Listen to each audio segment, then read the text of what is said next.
नमस्कार साथियों। तो आज है 10 जुलाई 2026। दोस्तों, बात करेंगे इस वीडियो में कुछ इंपॉर्टेंट कंपनी की शेयर्स के ऊपर, कुछ इंपॉर्टेंट अपडेट्स है, कुछ इंपॉर्टेंट न्यूज है। तो चलिए एक करके कवर करते हैं। अच्छा, सबसे पहले हम बात करेंगे।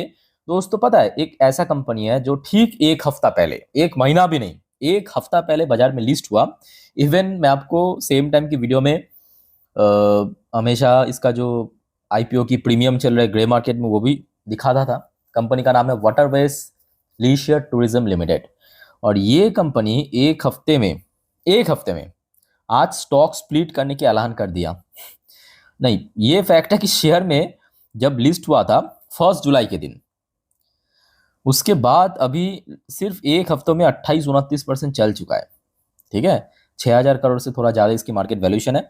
और आज कंपनी ने वो भी 1:10 रेशियो में स्टॉक स्प्लिट की ऐलान कर दिया 7 दिन के भीतर भीतर।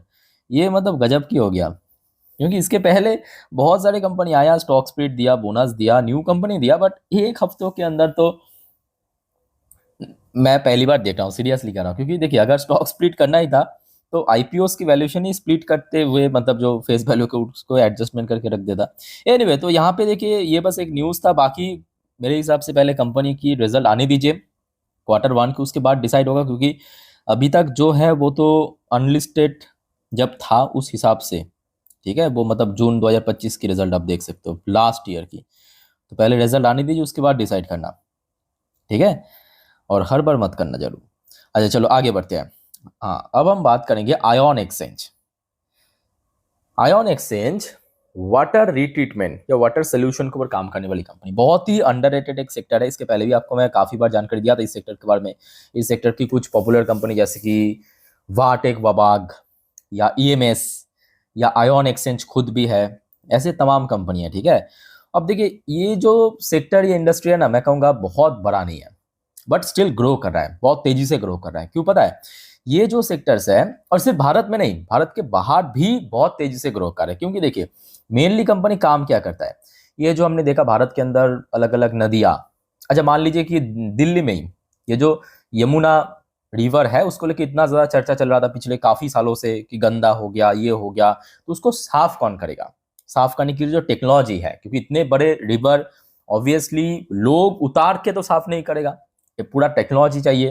तो वो जो टेक्नोलॉजी है, वो दोस्तों ये सब कंपनी प्रोवाइड करते हैं और साफ करते हैं, उसके बाद मेंटेन्स भी करते हैं। तो बहुत अच्छी इंडस्ट्री है, अच्छे से ग्रो कर रहा है। सो आज क्या हुआ, शेयर जो मतलब 17% के ऊपर ग्रो कर गया ना, इसके पीछे रीजन क्या है कि आयॉन एक्सचेंज को बाहर से इंटरनेशनल ऑर्डर मिला, वो भी $53 मिलियन का। बहुत तगड़ा ऑर्डर मिला। यानी इसकी अगर हम इंडियन रूपी पे वैल्यूएशन निकाले तो अप्रोक्सीमेटली एक डिसेंट, आप कह सकते हो कि ऑर्डर कंपनी को मिला है, ठीक है। सो हाँ, 500 करोड़ के आसपास, वही मुझे लग रहा था 500 करोड़ के आसपास, 503 करोड़ के आसपास, ठीक है, ऑर्डर मिला है। और ये ऑर्डर मिला है मिडिल ईस्ट की तरफ से, बाहर से मिला है। अब देखिए, जब बाहर से ऑर्डर मिलता है वो किस रूट में मिलता है? डॉलर के रूट में मिलता है, ठीक है। तो मतलब इनफ्लो, तो जिस वजह से इसके इंपॉर्टेंस और ज़्यादा बढ़ जाते हैं। तो अच्छी कंपनी है, बट हाँ, ये भी फैक्ट है कि देखिए, छोटे कंपनी है, मतलब 5,000 करोड़ के आसपास मार्केट वैल्यूएशन है, अच्छी ग्रोथ कंपनी है। और पिछले कुछ सालों से थोड़ा स्ट्रगल भी किया, ये भी फैक्ट है। मतलब एक साल पहले भी अगर आप देखेंगे, शेयर पिछले साल जुलाई पे 550 की रेंज में था। बीच में जब मार्केट में गिरावट हुआ, वॉर शुरुआत, बेचारा 300 पे पहुंच गया। तो उसके पहले तो इसका लाइफ टाइम है और भी ऊपर है, इसका लाइफ टाइम हाई ही है। 2024 दिसंबर में हिट किया था 700 प्लस में, 700 प्लस में। और उसके पहले की बात करें, शेयर ने नो डाउट बहुत अच्छा रिटर्न दिया, और बहुत पुराना लिस्टेड भी नहीं है, ठीक है। सो इसको थोड़ा स्टडी कर लेना आप लोग, अच्छी कंपनी है, अच्छा ऑर्डर मिला है। अच्छा, वैसे टीसीएस के बारे में तो ऑलरेडी आपको मैं लास्ट डे जानकारी दे चुका हूँ। टीसीएस की Q1 की रिजल्ट आउट होता और एक्सपेक्टेड था कि, क्योंकि देखिए, जो मार्केट की फोरकास्ट था उससे थोड़ा सा बेटर परफॉर्म किया है। सो आज सुबह अगर ब्रोकरेज की तरफ से ठीक ठाक रेटिंग टारगेट मिल जाता तो शेयर चल जाता। तो वैसे ही हुआ कि शेयर शुरू में लगभग 3-4% ऊपर ओपन है, उसके बाद सस्टेन नहीं कर पाए। चलो ठीक है, थोड़ा सा नीचे आके क्लोजिंग में, बट एटलीस्ट आईटी सेक्टर आज चल गया है, 1-1.5% के आसपास सेक्टर चल गया। और उसके साथ साथ जो ब्रोकरेज कंपनी की तरफ से पॉजिटिव रेस्पॉन्स भी मिला है, ठीक है। तो मैं आपको एक बार दिखा देता हूँ कि कौन से ब्रोकरेज ने क्या रेटिंग टारगेट दिया, फटाफट आप बस नोट कर लीजिए। अच्छा, सबसे पहले आ जाइए जेपी मॉर्गन ने ओवरवेट रेटिंग दिया, जो कि एक अच्छा रेटिंग कंसिडर किया जा सकता है। साथ में 2400 की टारगेट दिया, मतलब लास्ट डे क्लोजिंग के हिसाब से लगभग कोई 18-20% के आसपास ऊपर। अच्छा, इसके अलावा जेपी मॉर्गन के बाद एचएसबीसी ने कवर किया, होल्ड करने की रेटिंग जरूर दिया, but target price 2350 still higher level पे टारगेट दिया। अच्छा, मॉर्गन स्टैनली ने आ जाइए, मॉर्गन स्टैनली ने इक्वल वेट की रेटिंग जरूर दिया, but target price higher level पे दिया 2200 की। ठीक है। अच्छा, तो ये कुछ बाहर की ब्रोकरेज कंपनी ने कवर किया, तो अच्छा रेस्पॉन्स मिला है और शेयर भी ऊपर चल गया।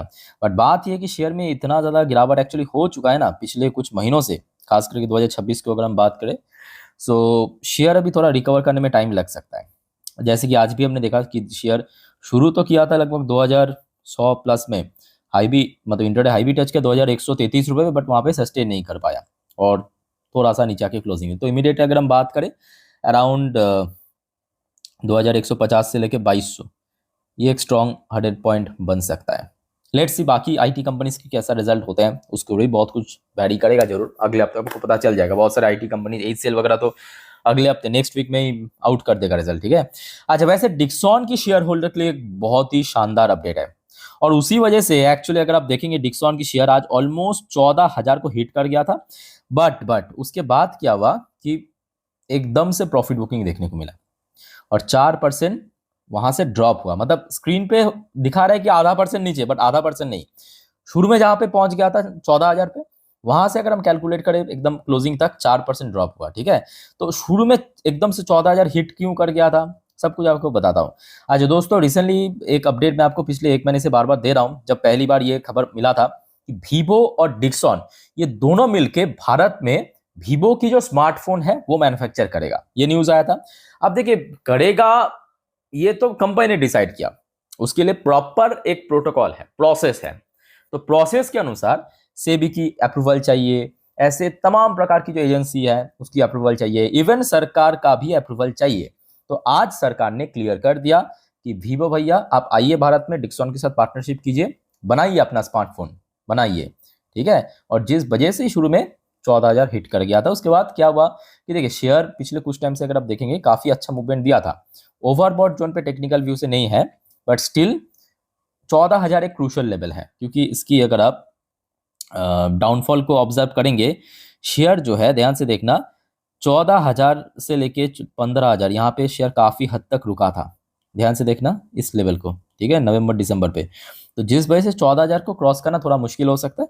बाकी ब्रोकरेज तो अच्छा ही यहाँ पे रेटिंग दे रहा है, जैसे कि आज की अपडेट है, आज सुबह की अपडेट है, एमकाई ग्लोबल ने बाई करने की रेटिंग दिया है 15,200 की टारगेट के साथ। लास्ट अभी हमने देखा तो रिकवर कर जाएगा, डोंट वरी। जो आपको मैं इसके पहले भी बार बार कहता हूँ कि देखिए शेयर गिरना बड़ी बात नहीं है, बड़ी बात यह है कि गिरावट के बाद आप लोग कैसा रिएक्ट करते हो। मोस्टली लोग क्या करते हैं कि गिरावट के बाद डर के मारे निकल जाते हैं कि भाई ये और गिरेगा और गिरेगा। भाई कंपनी में अगर दम रहा ना, अगर उतना मतलब अगर कॉन्फिडेंस मतलब कंपनी को आपका कॉन्फिडेंस है तो वहां पे बने रहिए। जो आपको मैं बार बार कहता हूँ, केन्स डिक्सॉन सब देखिए 50-50% गिर गया था, सब अभी रिकवरी के मूड में है। ठीक है। सो दैट्स वाई मैं आपको बार बार कहता हूँ कि थोड़ा पेशेंस रखिए, और कुछ नहीं चाहिए। चलो आगे बढ़ते हैं, यहाँ तक क्लियर। अच्छा, आईपीओ की जीएमपी फटाफट चेक कर लेते हैं, कौन सी आईपीओ, बहुत सारे एक्चुअल आईपीओ की प्रीमियम ओपन भी हो चुका है। अच्छा, एसबीआई फंड मैनेजमेंट, ये बहुत इंपॉर्टेंट आईपीओ है, और जिस वजह से एसबीआई की शेयर में अगले कुछ महीनों तक मतलब लगभग कोई जब तक नहीं ये लॉन्च हो मतलब लिस्ट हो जाए, शेयर में तेजी हो सकता है। ठीक है, 22% की प्रीमियम, अच्छा प्रीमियम चल रहा है बड़े कंपनी की पॉइंट ऑफ व्यू से। बाकी एल्पाइन टेक्स वर्ल्ड दो ही अराउंड 1.5-2% की प्रीमियम चल रहा है। मील वर्क टेक्नोलॉजी भाई गजब का 105% की प्रीमियम, बट हाँ SME IPO. Leisure power and infra 16% को प्रीमियम चल रहा है। डेवसन कैटलिस्ट 38% को प्रीमियम, हैप्पी स्टील 10% को प्रीमियम, कुसुमगर 39% की बहुत शानदार प्रीमियम चल रहा है ग्रे मार्केट में। चलो बाकी तो ऑलमोस्ट आज लिस्ट हो चुका है, आगे बढ़ते हैं नेक्स्ट टॉपिक पे। बट जाने से पहले दोस्तों एक छोटा सा रिक्वेस्ट आप सभी को करूंगा। दोस्तों अगर आपको वीडियो भी तक अच्छा लगा, इन्फॉर्मेटिव लगा, प्लीज वीडियो को लाइक करना और प्लीज चैनल को सब्सक्राइब करके जरूर रखिएगा दोस्तों, इस प्रकार की जानकारी हमेशा पाने के लिए। और आज रात की 10:30 की वीडियो प्लीज मिस मत करना, ठीक है, सारा इंपॉर्टेंट है। अच्छा, हिंदुस्तान एरोनॉटिक्स लिमिटेड एचएल दे दिया ब्रेकआउट, 4,500 क्रॉस कर चुका है। वही चीज जो आपको मैं बार बार कहता हूं कि कभी भी ब्रेकआउट दे सकता है। केन्स को भी कहा था, लास्ट डे केन्स ब्रेकआउट दे दिया। इसके पहले आपको मैं उसका भी कहा था, हाँ डिक्सॉन का भी कहा था, ब्रेकआउट दे दिया। पॉलीकैप का कहा था, ब्रेकआउट दे दिया। अभी पॉलीकैप थोड़ा करेक्शन हो रहा है, आगे उस बारे में भी चर्चा करेंगे।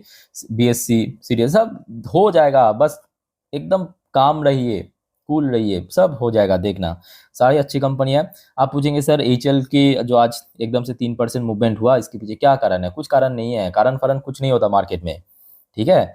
मार्केट में देखिए, अगर कंपनी में दम कम रहा वो रिकवर कर जाएगा।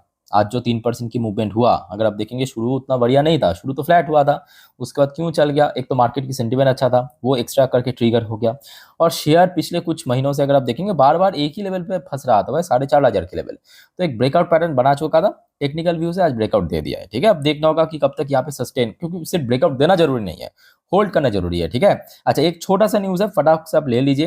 देखिए आज की डेट में जी ने जो F404 जो तेजस मार्क वाने में फिट होता है इंजन, उसको लेकर तो बहुत डिले कर दिया, तो कंपनी भी थोड़ा सा उसमें परेशान है। तो यहाँ पे रिसेंटली खबर मिला कि जो 7वां F404 की जो इंजन है वो एचएल को डिलीवर कर चुका है, और प्रोडक्शन और भी आगे तेजी से बढ़ सकता है, ठीक है। सो लेट्स सी क्या होता है। तो बेसिकली आज टेक्निकल व्यू से ही कह सकते हो कि एचएल ब्रेकआउट दे दिया। अच्छा, आप में से कुछ निवेशक की तरफ से कुछ शेयर्स के ऊपर कमेंट आया था। सबसे पहले पॉली का, आप में से कोई तो किया था कल वीडियो के नीचे पॉलीकैप के ऊपर। अच्छा, पॉलीकैप देखिए, पॉलीकैप की शेयर रिसेंटली अपना ऑल टाइम हाई हिट किया था, 5 डिजिट में, 5 डिजिट में 10,000 के ऊपर जाके। अब देखिए सिंपल बात है, इसमें कोई रॉकेट साइंस नहीं है। शेयर के मूवमेंट को आप ऑब्जर्व कीजिए। शेयर मार्च के एंड पे यहाँ पे था, फिर आपके जून के एंड पे यहाँ पे पहुंच गया, मतलब अप्रैल मई जून 3 महीनों पे यहाँ से यहाँ की जर्नी ओवरबॉट जोन पे बेचारा चल रहा था। थोड़ा सा करेक्शन हुआ तो ज़्यादा परेशान होने की जरूरत नहीं है। गिरावट मतलब आपके लिए अपॉर्चुनिटी। पॉलीकैप कोई फालतू कंपनी नहीं है, आलतू फालतू कंपनी नहीं है, स्ट्रॉन्ग कंपनी है, ठीक है। बस यहाँ पे पेशेंस रखिए। अगर आप हाई लेवल पे बाई किया या आपके पास ऑलरेडी लो लेवल पे शेयर है, प्रॉफिट थोड़ा ड्रॉप हुआ है, does not matter. Long term के लिए जाइए, 8-10 साल एटलीस्ट, जो आपको मैं बार बार कहता हूँ कि इतना आप मान के चलिए, कंपनी अगर 20% और भी गिर गया ना बिना किसी इंटरनल इश्यूज के, जस्ट होल्ड ऑन। अच्छा, नेक्स्ट सीडीएसएल, तो इसको ऊपर भी कुछ सवाल आ रहा था। अब देखिए सीडीएसएल की शेयर में सबसे नोटिसेबल पार्ट क्या है, वो जो सेबी वाली मैडम था, याद आ रहा है 2024 के एंड में एफएनओ सेगबेट ऐसे तमाम प्रकार की रूल्स एंड रेगुलेशन में इतना स्ट्रिक्ट कर दिया था, बेचारा सारे ब्रोकरेज तो पिट रहा था, ऊपर से जितने भी डिपोजिटरी सर्विस कंपनी है एनएसडीएल सीडीएसएल वो भी पिट रहा था। अब सीडीएसएल की शेयर अभी धीरे धीरे करके, क्योंकि जो न्यू सेबी चेयरमैन है, उन्होंने बहुत सारे रूल्स एंड रेगुलेशन को काफी हद तक ईजेस किया है, सरल किया है। अब देखिए शेयर, ये देखिए शेयर 2024 दिसंबर पे, मतलब वो सब इंसिडेंट के पहले लाइफ टाइम हिट किया था, फिर गिरा था, फिर ऊपर रिकवर करने की कोशिश बीच में 2025 की जून पे फिर से गिर गया था, ये मार्केट फार्केट के चक्कर में। अभी शेयर फुल ब्रेकआउट के मूड में आ चुका है। तो वही बात है कि देखिए हमेशा कोई शेयर नीचे नहीं रहेगा, कंपनी में अगर दम कम रहा तो चल जाएगा। वैसे लास्ट क्वार्टर कंपनी को उतना अच्छा नहीं था, अब देखना होगा कि इस क्वार्टर कैसा बनता है, ठीक है। सो अगर हम टेक्निकल व्यू से, आज एक लेवल तो ब्रेक किया ही है, जहाँ पे हमने देखा था अप्रैल पे रेजिस्टेंस फेस किया था, अप्रैल पे ही नहीं सिर्फ फरवरी पे भी, वह 1400। तो 1400 एक क्रूशियल लेवल जिसको आज क्रॉस कर लिया, और नेक्स्ट जो लेवल होने जा रहा है वह 1,500 की लेवल, क्योंकि इसके पहले हमने देखा था नवंबर 2025 में 1,500 के आसपास सपोर्ट मिला था, ठीक है। बाकी दोस्तों और कोई आपका डाउट या कंफ्यूजन है जरूर कमेंट करके बताइए। सो वीडियो को वाइंड अप करता हूँ। टेक केयर, बाय बाय, जय हिंद।